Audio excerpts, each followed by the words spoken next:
Hello everybody and welcome to a somber video today. Today I'm talking about Murray Walker and how he was such an inspiration for me in starting this channel. So my name's Aaron and this is the 5 Red Lights.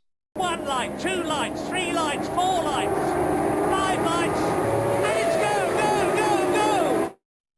So Saturday evening we learned obviously the tragic passing of Murray Walker, 97 years old.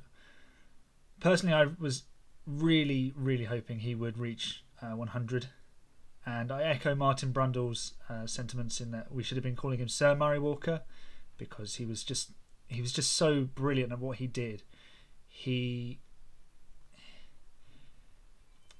brought Formula One to the people in a way that was beyond its times, if that makes sense, because technology and Formula One being on TV was very primitive when he was producing the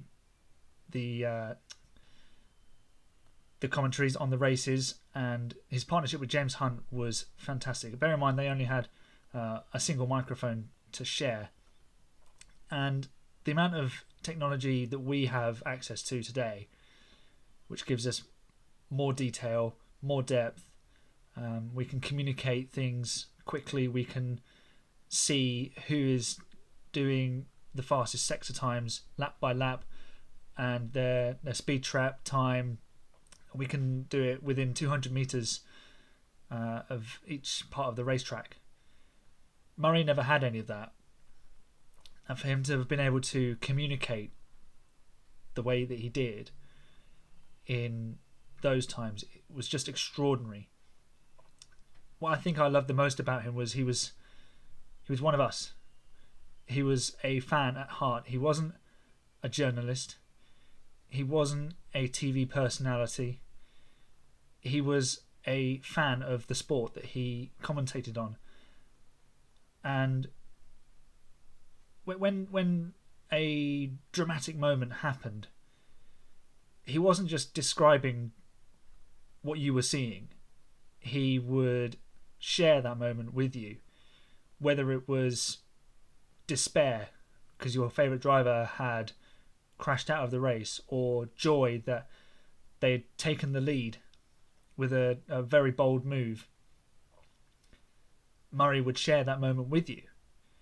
And he used the right words at the right times. Obviously, he had to work around some very delicate issues. Obviously, Ayrton Senna's accident in 1994, but there'd been other accidents before that too. And he always towed the line of losing control with excitement and making sure that everyone got the message that was there to be told. You know, he summed it up when he was speaking over the aftermath of the Senna accident, that he said it was a big one, but you know, he had to be very careful to not to say, oh yeah, I've seen people go in there before and he's going to walk out perfectly all right, and not say, well, he's not got out of the car himself, you know, I think this is what's happened. So to balance that on the spot with no cue, and just to respond to what you were seeing in front of you, was a skill in itself. He was the voice of Formula One, and I don't think you had to be a Formula One fan to realise, just by hearing his voice, who it was.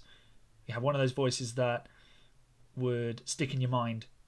And as a Formula One fan, getting into Formula One in his last few years of commentary, I grew up listening to him, and I, as a child, would play with the little toy racing cars, pushing them around on a carpet, a map of a road or whatever, you know, the ones that we sort of have as children.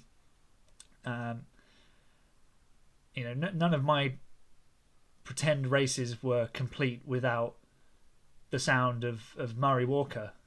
Obviously, I didn't have Murray there to do it for me, so I had to be Murray Walker. I had to do the commentary, and I'm sure I'm not alone in that. It wasn't until Saturday and he passed away that I realised just how much he was part of my life. I was always really happy to see him on the TV. Sometimes more excited seeing him than some of the drivers, because he was just such an icon of the sport. Although he'd have never said that. He'd have said that the drivers are the stars and he was just there to watch them. You know, he was the best at what he did.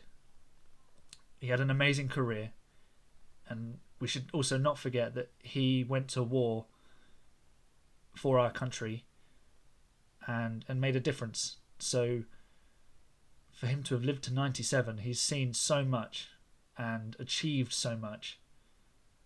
So we can only remember the good things that he's brought us. His many Murrayisms, his wonderful smile, and above all the commentary on Formula One, which we can always go back and listen to on various websites, F1 TV, Sky F1 Show, classic races where he's commentated. But it's a day that we hoped would never come, but it did. And now he can reunite with James Hunt and with Ayrton Senna and Niki Lauda, and Sterling Moss as well, and they can all just have a nice big chin wag about Formula One and the good old days. So thank you, Murray. Thank you for everything.